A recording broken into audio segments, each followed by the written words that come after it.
не спявалі маці-калыханкі. Яны не чулі казак ад дзядоў.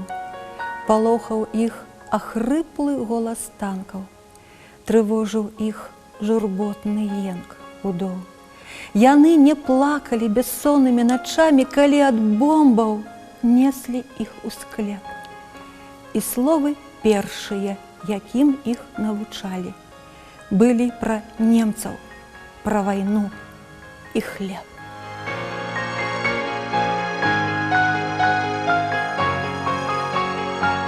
Заціхнуць бітвы, вораг будзе знішчан, і дзеці прычакаюць таго дня, калі з-пад воблака падзе на папялішчы, як цёплы дождж, густая цішыня.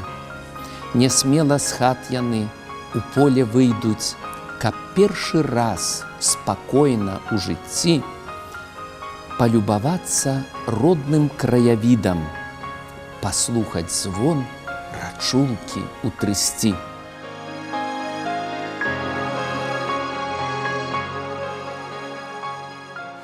Пі пах лугоў, красой гаёў любуйся, і ўсё ж іх сэрцы задрыжаць не раз.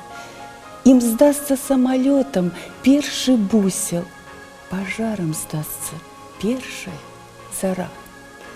Лагодны гром за дальняю дубравай напомніць ім пра жах бамбардзіровак. І часта у чыстыя іх сны урывацца будуць галасы вайны.